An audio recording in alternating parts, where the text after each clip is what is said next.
Thank you for joining tonight's conversations about autism. Tonight they'll be talking about autism and feeding, emotional and behavioral support. We'll begin promptly at 7 p.m.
Hello and welcome this evening. Conversation about autism presents autism and feeding, emotional and behavioral support.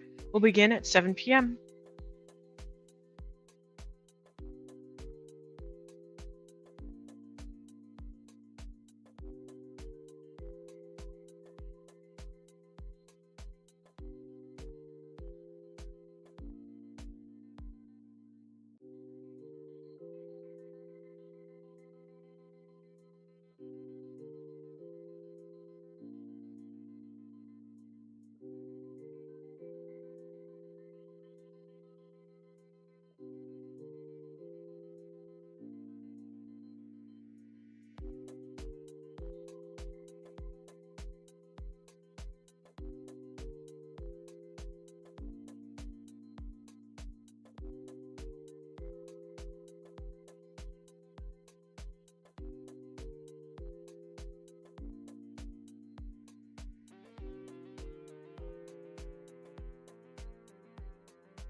Good evening. Welcome to Conversations About Autism, a series developed to give a space for autistic self-advocates, caregivers, and content matter experts to share their experience and expertise. The topics for these conversations have been identified by individuals with autism and their caregivers. Our topic for this episode is autism and feeding, emotional and behavioral support. My name is Eunice Barron. I'm a behavior analyst with a background in speech-language pathology, and I work with the pediatric feeding program at Seattle Children's Autism Center. I'd like to introduce my fellow participants this evening, and I want to kick it off with an icebreaker question, a very popular one. And it is, what is your favorite food and what do you like about it? I'll start off with my answer. I'm going to go a little general and say I like noodle dishes, specifically noodle dishes from different Asian cuisines. I love pancit. I love ramen. I love Vietnamese cold noodles. And what I like about it is I love the texture. I can just slurp noodles for as long as it takes. And of course, I love the taste. All right, so let me go ahead and start with our self-advocate, Aidan. Aidan, what about you? What's your favorite food and what do you like about it? Probably pizza because, again, the texture kind of thing of like how the melted cheese kind of what's the word? I'm drawing a blank. It's just like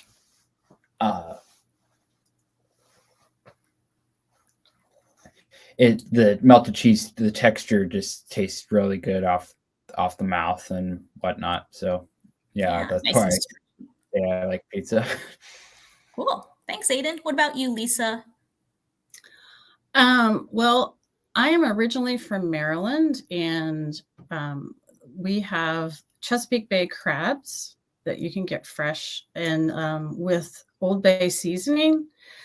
And I like it because it's kind of a social thing because you have to crack them open and everything like that. But I've always loved like crab and lobster, that taste, and you have to work for your food, but I like that. Yeah, awesome. All right, James, go ahead and introduce yourself and tell us what your favorite food is. Hello, my name is James Ohrt. I have a daughter who is autistic. I'd say my favorite food is pizza also, but for me, it's you can have so many different varieties and put so much different things on it that gives too much texture, taste, flavor that all explodes in your mouth. All right, James, tell us something about Carmela and what she likes to taste. What is her favorite thing to taste right now? Well, the best thing I can tell you as of today, and that I've got her to taste multiple times, is Jolly Ranchers. Oh. She tried Jolly Ranchers today, and she tried it 18 times, and that's the most that she's ever had anything in her mouth. My guess is that she liked it. Yes, and she kept coming back for more and more. What flavor? Cherry. Got it. There you go. So, classic. Yes. And so, yeah, that's the best thing that I've got for her so far.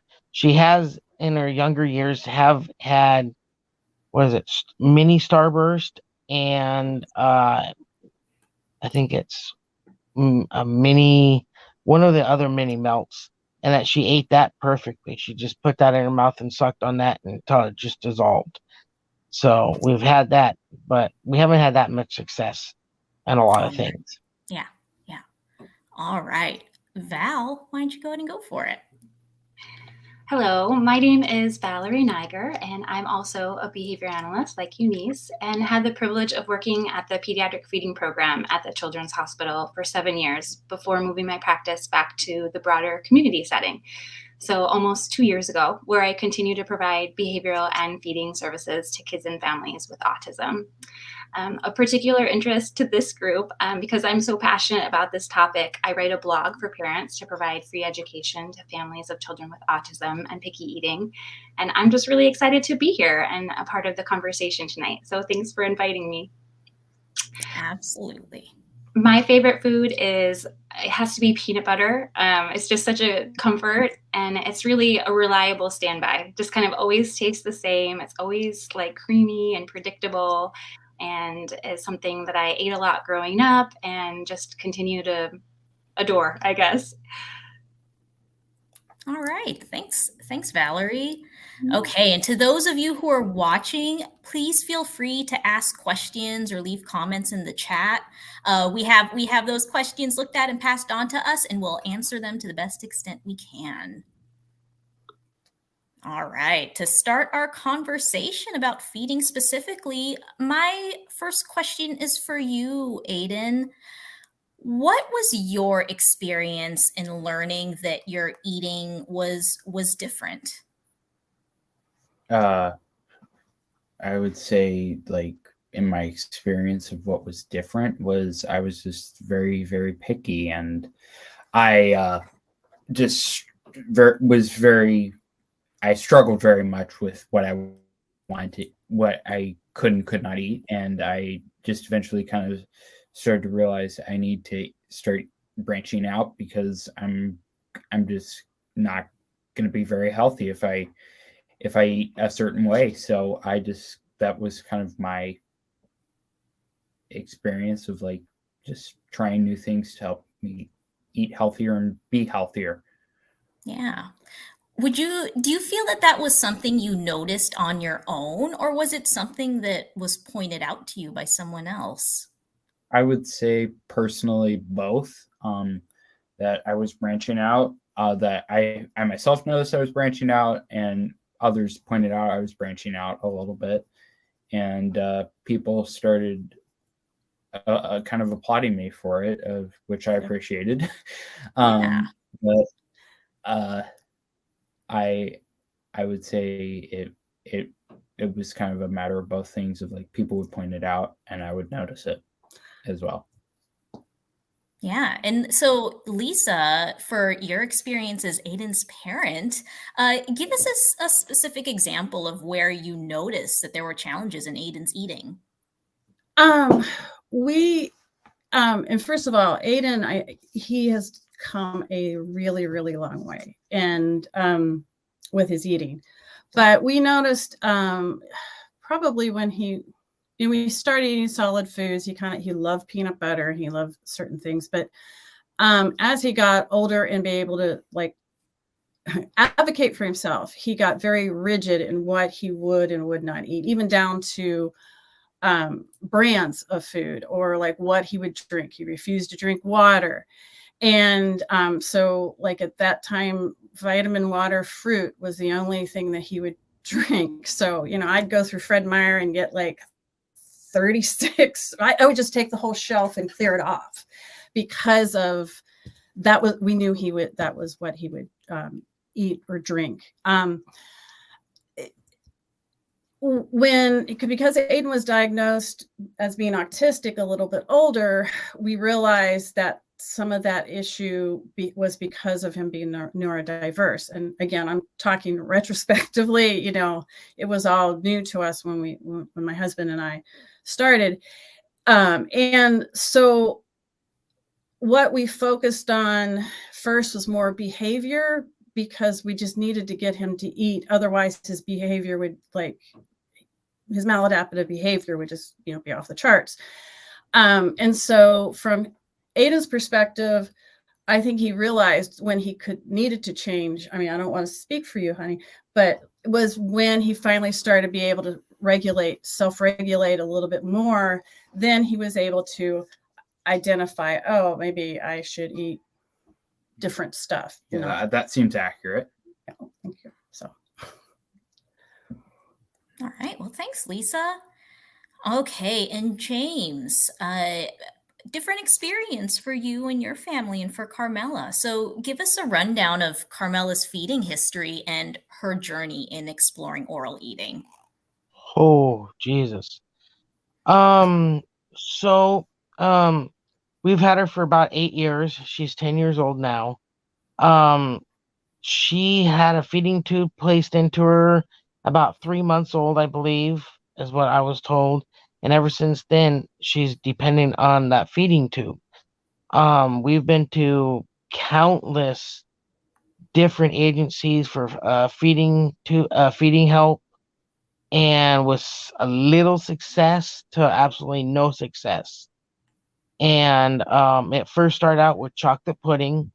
Chocolate pudding was the kryptonite to her, and it would vary. It would be going into a 1-hour session, and 55 minutes of that session would just be myself talking with the therapist and trying to get Carmela to eat, and then nothing.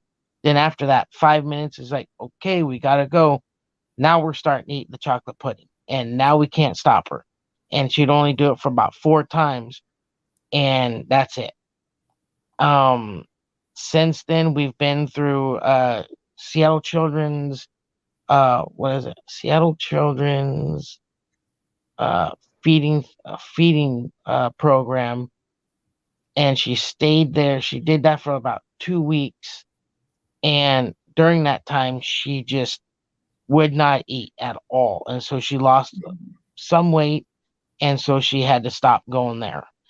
And then we started another therapy session, and still the same progress, nothing. She didn't want to eat. She didn't want to do anything.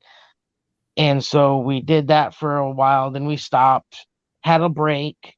Then we came back and did behavior therapy. And then we started another feeding therapy through Seattle Children's. And we did spoon therapy, in which, okay, so now that's getting it done, and she's putting it in her mouth. There'll be some times when automatically she just grab a spoon and shove it in her mouth without any hesitation. And it's like, okay, sure, let's try this. And she would do it consecutively 3 or 4 or 5 times. But then after that, she would, nope, all done. And then the next time it'd be, nope, doesn't want to do it. She wants to play. But then the next time, now she's putting the spoons in her mouth again. And then we started integrating food in the mouth, and she did some, but not consecutively.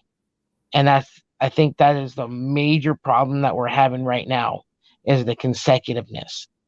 And even to this date, we can't consecutively put food in her mouth. But we're getting there. We are getting there. Like I said earlier today, Jolly Ranchers just had one on me, and she just started putting it in her mouth, and she wouldn't stop. And she kept trying to take a bite, trying to lick it. Her whole mouth was all sticky just because it was just drooling everywhere. And I was like, this is the first time. And I just started counting how many times, and this is the first time she's put something in her mouth more than 4 times. Mm-hmm. And it was just amazing. I loved it, even though it was candy, but I still loved it. Absolutely. It's a flavor that you could tell that she enjoyed. Yeah. Oh yeah. And I think we're getting to the point to where if she's hungry, she's starting to eat food more and more. She's trying to start to eat food and try different varieties of anything and everything.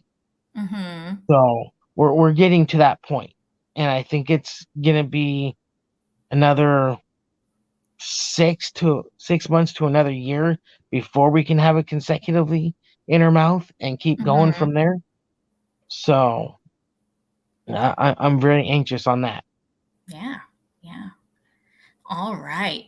Well, Valori, I'd love to jump in and get some information from our content matter expert. So there are so many providers in fields that have expertise in eating and feeding difficulties. What would a behavior specialist or psychologist be able to offer in feeding treatment? Yeah, I think that's a really good question. And like you said, there are a lot of important members of a feeding team. Feeding is such a, it's something that we do that requires so many different parts of the body. And we need someone to be looking at kind of the whole person or the whole child when we do these kinds of treatments to make sure that we're addressing the child's needs. And so we need somebody with a medical background to support any medical concerns or to rule those out and make sure that we're working safely. And we need a speech person or OT friends to help us with feeding skill work. And we need the nutritionist or the dietitians to help guide us around, what food this child might really be needing in their diet and in what amounts they might need those foods. But I think the asset that the behavioral provider or a psychologist really brings to the team is around the learning component and really getting comfy about trying new foods. And so I think, like James was just sharing about Carmela, having a new routine of, coming into therapy or sitting down at the table or whatever that might look like for her at this time, and having some, again, just routine or predictability around, okay, I'm working on these spoons. And when you say spoon therapy, I'm imagining that maybe that originally looked like an empty spoon, and where she's just getting comfortable with opening her mouth and putting a spoon inside that doesn't have any food, and just trusting that process that I open my mouth, the spoon goes inside, and maybe I can have a nice time. Maybe there are other things I prefer at the table, or the kind of, praise that I might get when I'm doing those things, and having the experience of that feeling good or being nice, and just having this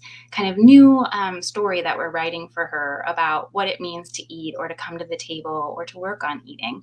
I think that's the real strength that comes from the behavioral provider.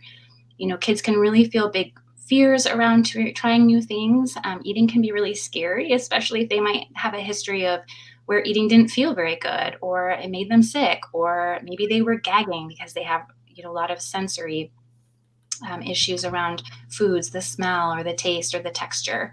So I think those are the pieces where we can really come in and help, is teaching a new routine, making things more predictable and comfortable, and helping with motivation for the child and making it fun and wanting to do that work and honor their preferences around what to start with.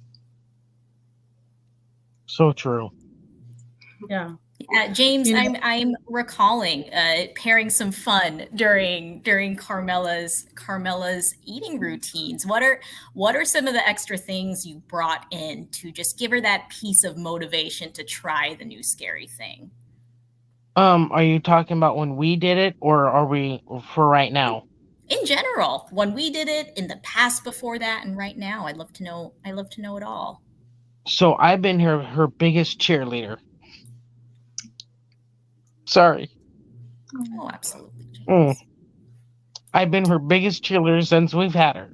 And my main thing is I've always wanted that feeding tube out of her.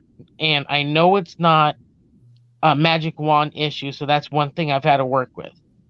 But when she does it, I scream for joy. I yell and scream. I'm sorry. And I'm just so ecstatic that she does it. And I love it. And I just can't help it.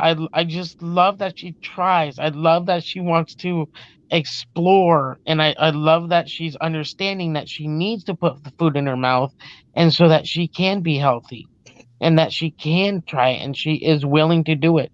That's the biggest thing, that her strides are so monumental for her just to get here. And I love it.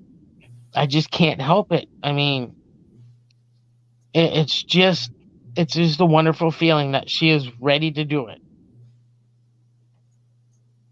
Thanks so much for that, James. I must say, your excitement and shock is so genuine that, working with your family was a real pleasure. And a lot of it was just all that you did for your girl, and all the excitement and joy, and really just fun attention and being a cool dad, I think was a big part of the progress that she's made. And like Miss Valori said, I mean, every time she did something, I was right there yelling and screaming, just happy that she put a spoon in her mouth, that she just did it herself, that she even tried, she even was working with us to get it done. And that was the biggest thing. Normally she'll just sit there like, you can talk, I don't care. And then it's like, all of a sudden she'll just grab something and do it. And it's like, seriously? Okay, let's do this. Let's have some fun. Let's get it done. So, I mean, having a speech therapist with us, that was the most encouraging thing and best thing that I could ever ask for, because they taught me, whoever it was, that The tongue movement is what you need, and as soon as that gets done, then you'll see the taste buds, then you'll see food going in the mouth. And that was the best thing, best education I could ever have right there. All right. Well, thank you so much, James. Okay, so Aidan, I have another question for you. So when you feel like there's a food you don't want to try, what is it that you're hoping to avoid? I would say just in general embarrassment for the most part of like, oh, I don't like this food even though everyone else in the room likes it, and I'm going to spit it out because I don't like it. It's just I'm afraid of that embarrassment for some reason, and it's just one of those things of like I try to get out of it because I'm just unsure of myself, and I just I feel trapped. So that's how I would really put that response. And there's also Okay. texture. And texture too. Sometimes it like I was like I don't like soda because it's too fizzy. Well, that sounds silly. Well, it's not. But I would just say it's just very texture can be kind of off-putting sometimes, especially if like, oh, the texture is weird even though it tastes good. Yes, I like the food for its taste, but the texture-wise, not so much. Yeah, I appreciate you sharing that differentiation, Aidan, between taste and texture, because yeah, they're different things, and sometimes it can be hard to identify. Okay, Very much. Lisa. Oh, sorry, were you saying something, Aidan? Oh, no, James, I go said for it. something. It's very much so. The texture is the most problem with most everybody that has autism. Yeah. Absolutely. Yeah. All right, Lisa. So I would love to hear, what were the strategies you used to try to help make eating easier for Aidan and your family? Well, first, I think one of the things, fun fact is like, as you know, Eunice, we qualified for the feeding program back in 2017 or something. 16, 17, maybe. 17. And it took us 5 years to actually get to the program because of the long waiting list. So what we did was we got other help, which both of you are behavioral, folks. We got like an ABA help in-house and stuff. And what it was like, as we talked and kind of thinking about our approach, was it's kind of in different steps. Initially, we just enabled his different eating, if you will. Like, we wouldn't try to force new foods on him because we were focusing on behavior and to give him his self-regulation. And obviously, if he didn't eat, like, my husband and I always called 10:30 in the morning the bewitching hour, because Aidan's blood sugar would go down. He would just have meltdowns, right? So we kind of enabled it. And then, and this is all retrospectively, I started thinking about how we kind of got him to incorporate new foods. And a lot of it was preparing ahead of time. Like if we would go to a meal at someone's house, we would talk about, well, what would they have, so that we would bring stuff along, and we'd say, okay, let's try something, but we'd have backup.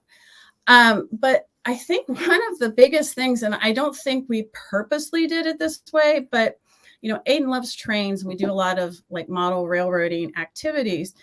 And as he and we've gone to a lot of shows and everything like that. And a lot of times you can't anticipate what the food is going to be there. What it's going to be like and all that stuff. And so part of what has happened is, and we have a really good community of railroad guys, our club, that they could encourage him, and we would try different foods. So and I think as he's gotten older, and I remember when we went to Salt Lake to the National Model Railroaders Association's like yearly convention, annual convention, we stayed at a hotel and there wasn't a lot of choice in the foods, and we would get stuff at the restaurant and he would start trying different things. And to your point, James, it was like we learned very quickly is that if Aidan didn't eat something, we didn't get mad at him for not eating it. We were just happy when he ate. And, even today, when he comes home from school, how did you eat your lunch? Just to make sure, because there's such a close correlation between lack of food and his behavior. And so I guess looking back, I think it was just going with our gut and just trying to incorporate fun activities and preferred activities with food. So it wasn't this yucky thing for him to do. So. Yeah. Oh, yeah. See, and that's one of my things is I didn't care how messy she got. She could get messy all she wanted. She can get messy Right. head to toe and everything did not matter to me. I still yelled and screamed when she tried something, put something in her mouth. I was yelling and screaming, happy, hugging her, loving her, kissing her. Doesn't matter. The whole thing of like, the fact that Jolly Ranchers, there's other parents who'd be like clutching the pearls saying, you gave your child Jolly Ranchers today? And, it's just like, he ate, that you're just excited that they ate. And then, I mean, for us with Aidan being older and as he's matured and he's around more peers, that has helped also to encourage him to try different things. But it's just, you just have to be patient and work kind of one thing at a time. Mm-hmm. One thing at a time. And not compare yourself to And my other problem is, so Aidan can talk. Carmela, she cannot. She doesn't talk and she doesn't say a word. So that's one of my difficulties is she can't tell me what she likes, what she wants. It is like 99.9% nonverbal, so it's a guessing game. And that's one of my things. That's what makes it so exciting for me is if she tries something, I'm giving it to her. I don't care. And I pay close attention to her to make sure she doesn't choke, she doesn't cough, or when she swallows, and so that I know that she's not in distress or that she does like something. Yeah. Okay. James, this next question is for you. What has been the most meaningful behavioral and emotional supports for you as a parent and for Carmela as related to their feeding or just her behavior in general? Oh, God. So we went from having her and I time all the time. And so I've got to know her very well. We got to see Dr. Bolter, and he just laid down everything. And you could tell everything that he spoke of, she wanted to hit him because he was giving away all her secrets. And you could just tell in her eyes, she would glare at him. She would like, just come closer. Just come here. I want to show you something type of attitude. And all he would do is, you know why she's looking at me like that? She wants to hit me. She really doesn't. She's just like getting her fist ready. I'm like, is that true? And she's see me change. And from what he's told me, her and my experience have changed completely. He has taught me a lot of what her behaviors are, how to deal with them. She needs more of a timeout. She needs more of a loving understanding. She needs me there and stuff like that. And which, since she's nonverbal, that pretty much just gave me all the clues and has changed everything between us. Yeah. And for our audience, Dr. Eric Bolter is a psychologist and behavior analyst who works with Seattle Children's Autism Center, who primarily works with children and their parents for those individuals who have significant challenging behavior. So that's who James is referring to there. So yeah, I believe you had seen Dr. Bolter in the biobehavioral program Yes. prior to starting feeding therapy. Yes, and he was awesome. We second that. Actually, we saw Dr. Bolter as well, and he really helped us. Well, he's the one who really helped me, as like I was primarily the one who was with Aidan most of the time. But for me and Ian, my husband, to focus on one thing at a time, like I just remember him being able to read Aidan's behavior, or like doing his behavior analysis of Aidan, and just, well, exactly what you're saying, James, is where Aidan was kind of, when you were much younger, playing us, like kind of feeding into like making the vicious circle of us doing what he wanted versus, yeah. So Dr. Bolter, yes. Yeah. See, for me, it was Carmela. I've always coddled her. I always was right there with her. So she would always make me do stuff for her instead of myself making her do stuff for herself. And so with Dr. Bolter, he switched that role on me. And so I give Carmela more independence in doing stuff. And that changed a lot. And that was hard for me, particularly because I'm always there with her.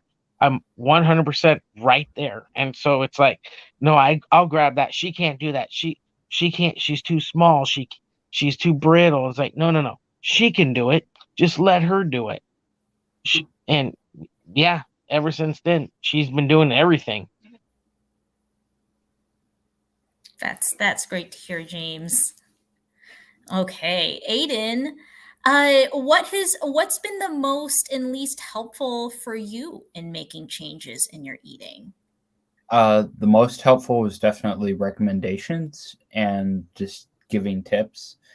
I can't really think of tips of like what to eat and what to try. It was like based on what my parents had mapped out and I had mapped out of like, okay, this is what I like, this is what I don't like, kind of thing. But for really not being helpful, I can't really think of anything of like something that wasn't helpful. Of like all of it helped, even though it was just it seemed redundant or not redundant, repetitive at times. It was like, whatever. It's I understand the purpose of it. As he's gotten older, he's understood why we have, been on top of him about eating. When he was much younger, it was much more of a battle. But I mean, my husband is a saint because he does the majority of the cooking in the household. And, he would always make a different meal for Aidan.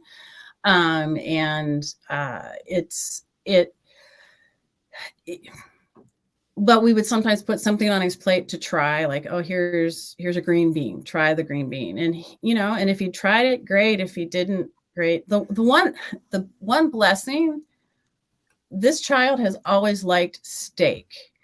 And we had a family thing that when he was into NASCAR, we would sit on Sunday nights and watch a NASCAR race and eat steak. And, we knew at least one day of the week he would get his protein and peanut butter. That was like, we knew he was getting protein. It was almost like death, taxes, and me liking steak. Yep, that was it.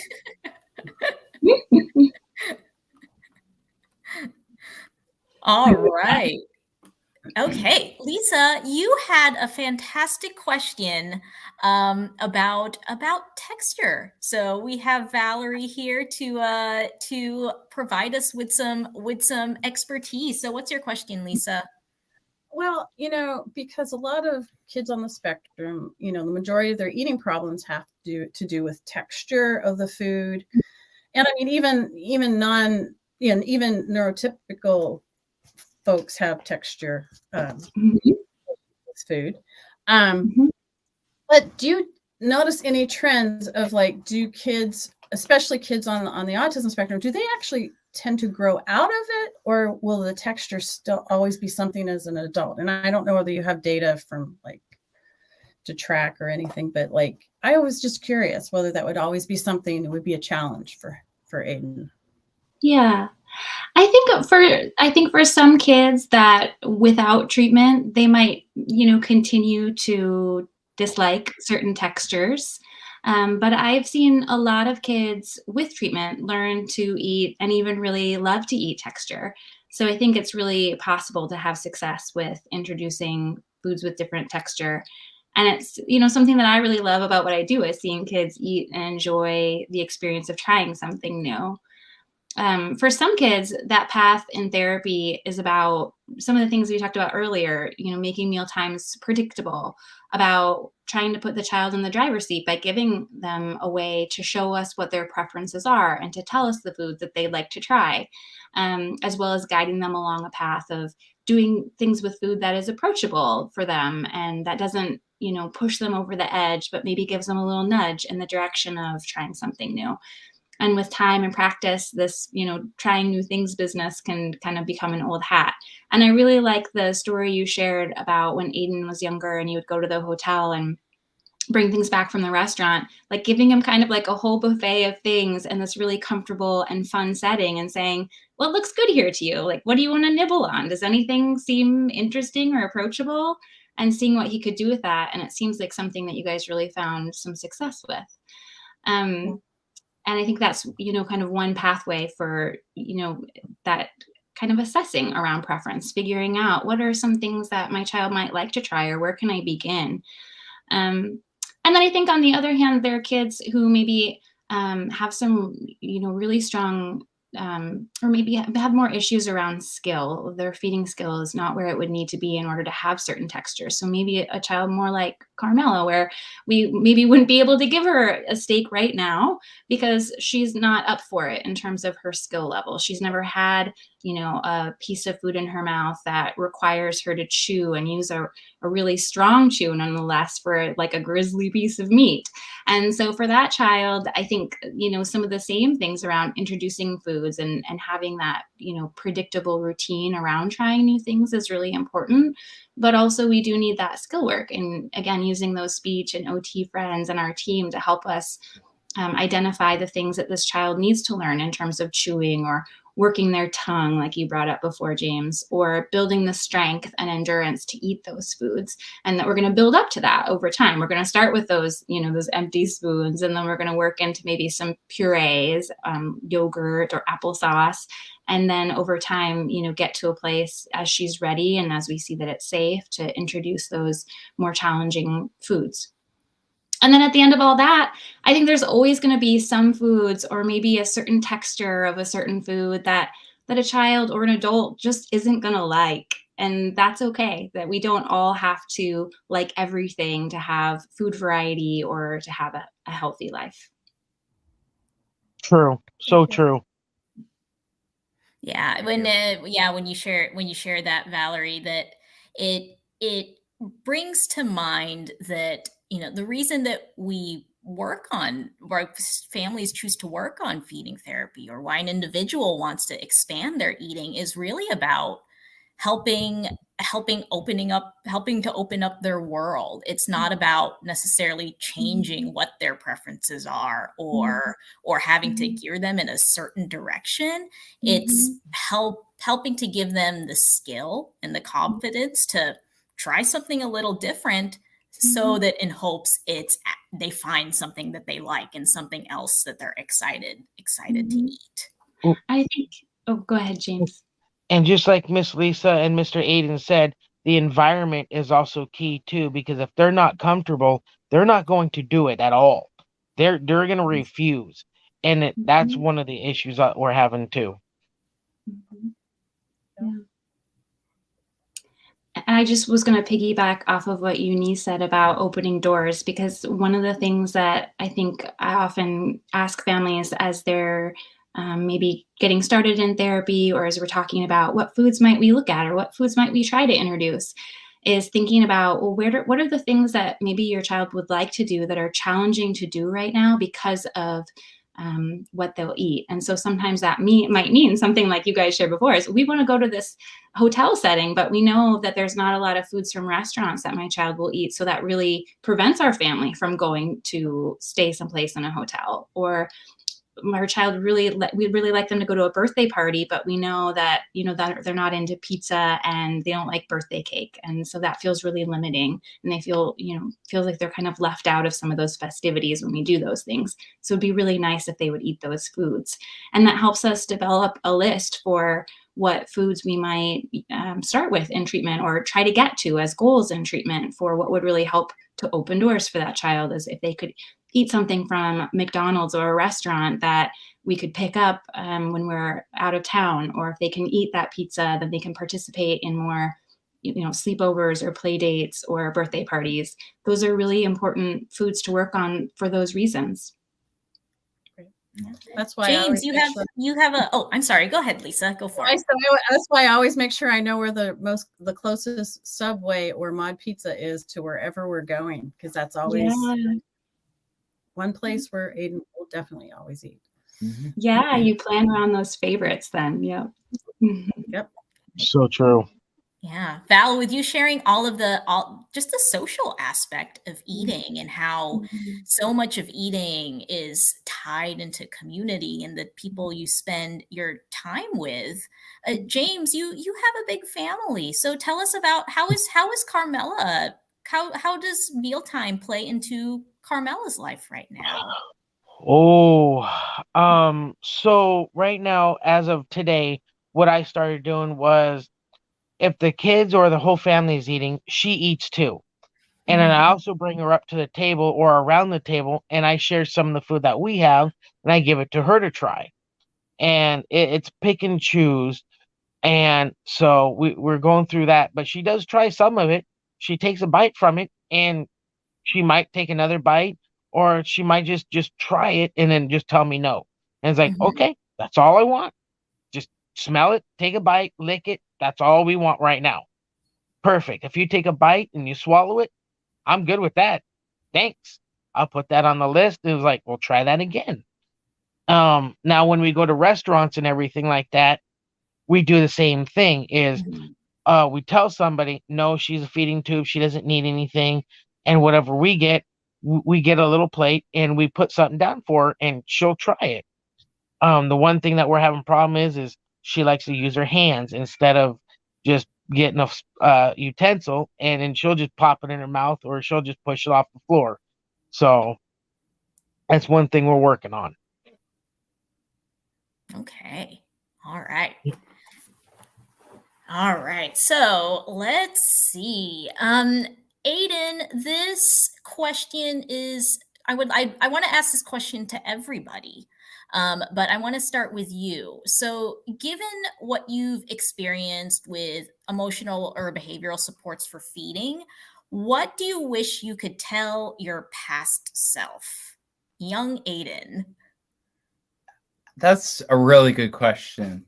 I would say, honestly, what I'd tell my past self would be just, it will get better. It may not seem like it may get better, but it will get better, and you will become a very well functioning. Well, I wouldn't say well is the right word. I'm not trying to boast or toot my own horn. It's just you'll eventually become a very highly functioning person. Yeah.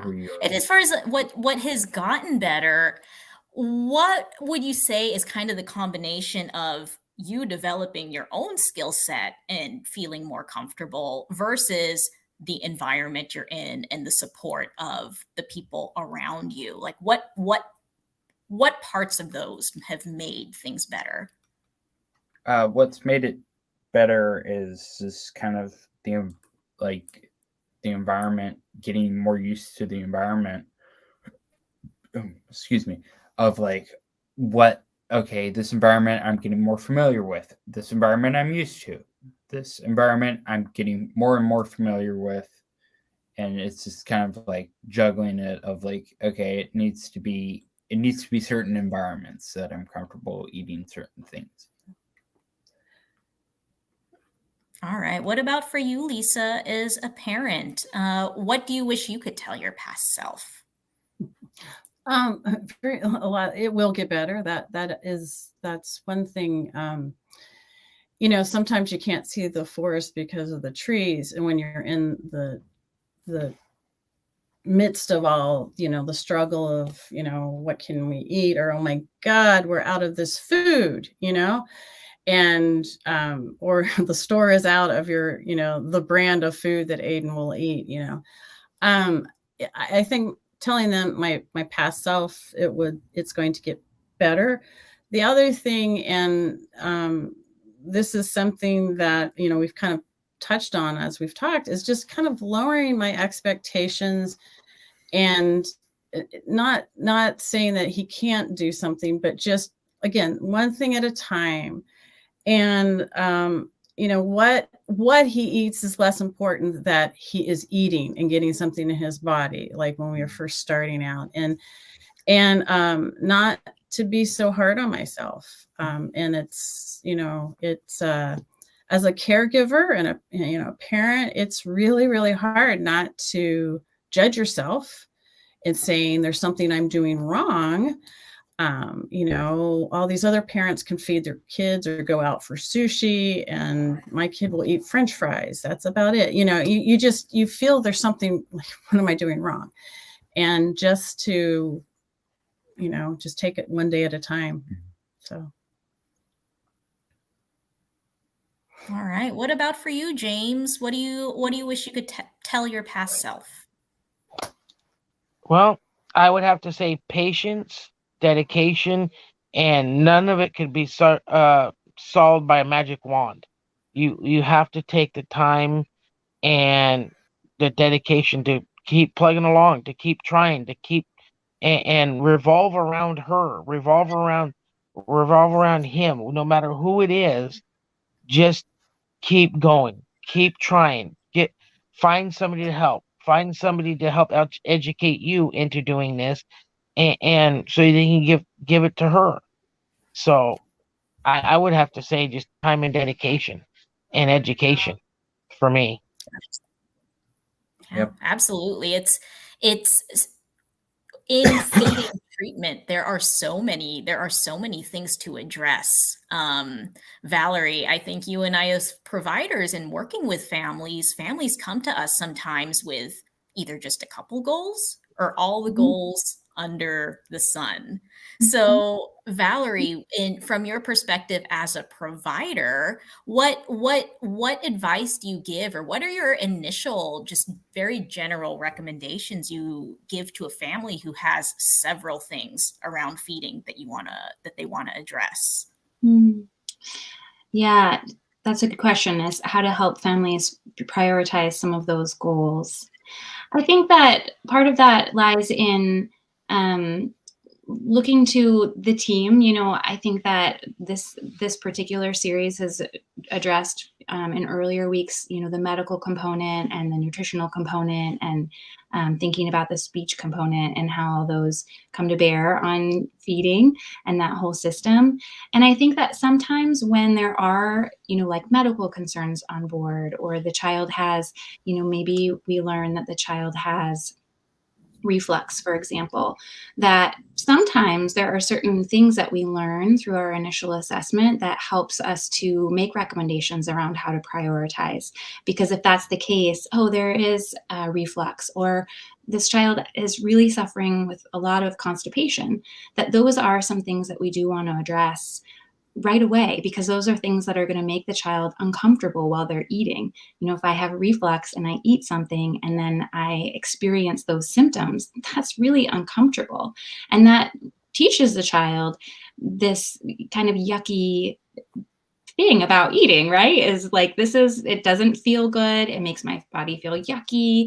And so we want to relieve those symptoms or treat that reflux right away, so that when we are introducing foods, especially new foods, or trying to create this new or better experience around eating, that the child can eat foods and then they can realize, oh, I feel good right now. Like I have some energy. I don't feel so sleepy. I can do my favorite things. I have, more stamina when I play soccer or the things that I enjoy.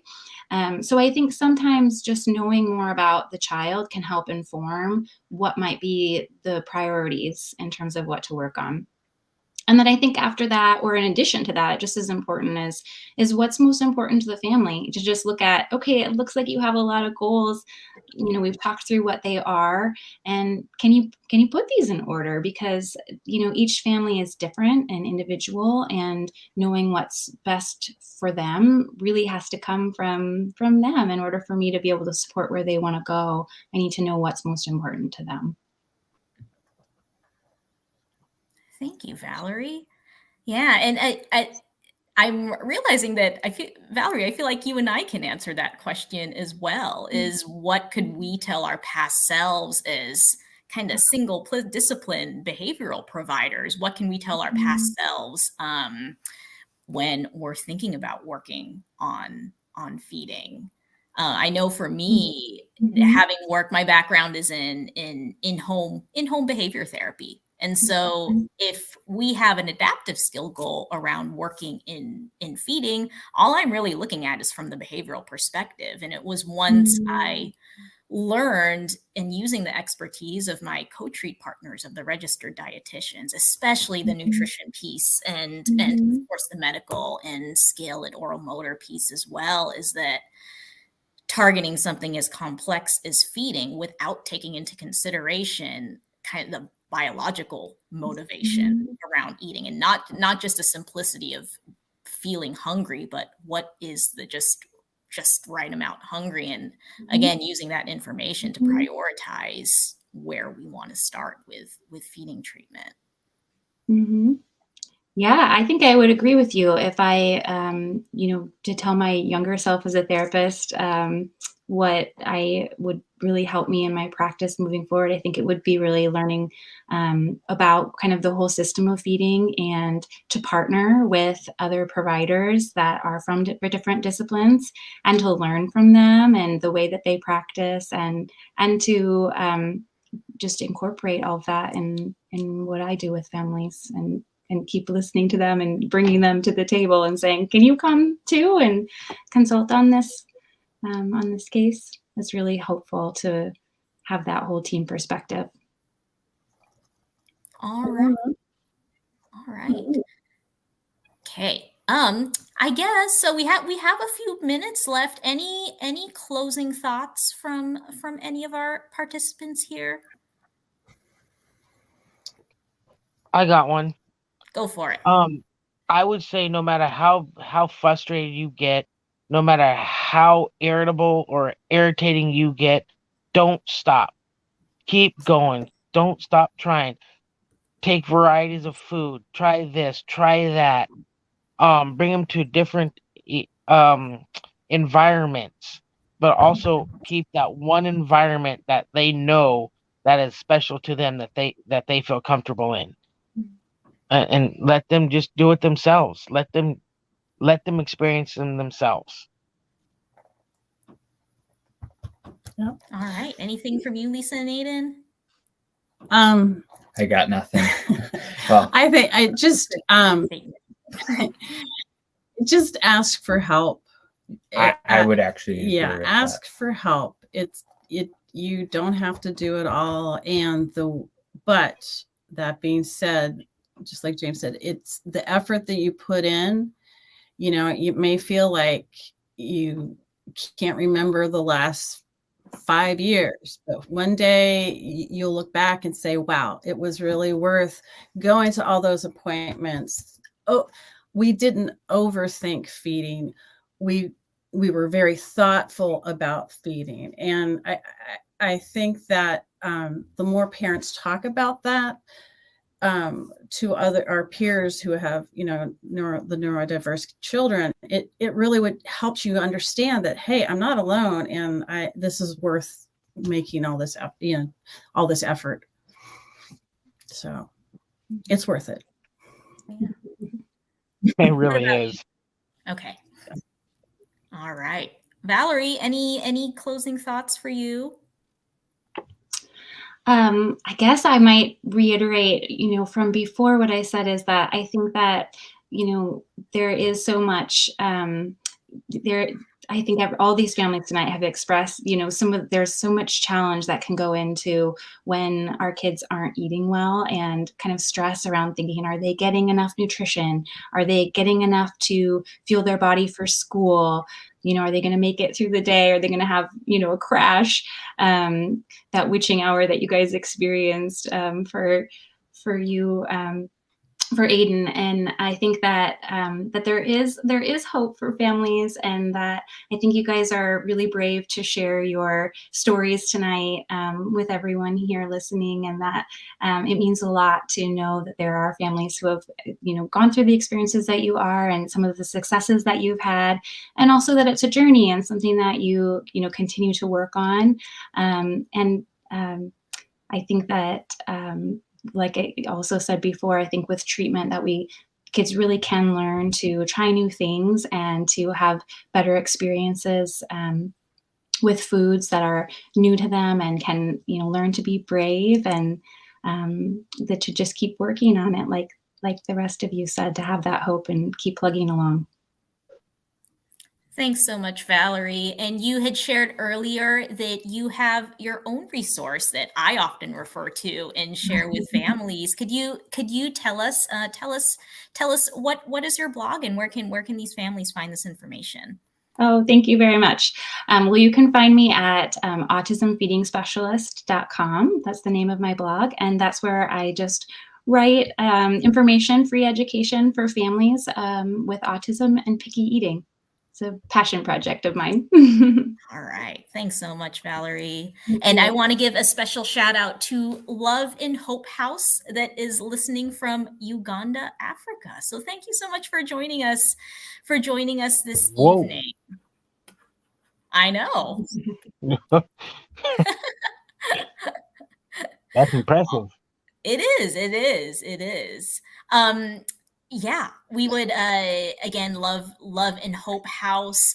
Yeah, we're going this Conversations with Autism series, I imagine, will be going on for next year as well. So maybe there's opportunity to have a topic on international experiences for autistic individuals and their families. So thank you so much for your interest and for joining tonight. And again, thank you, Lisa, Aidan, James, Valerie. The stories you've shared and the experiences you've shared have been invaluable to hear and listen to. And thank you again to those of you who are watching. My pleasure.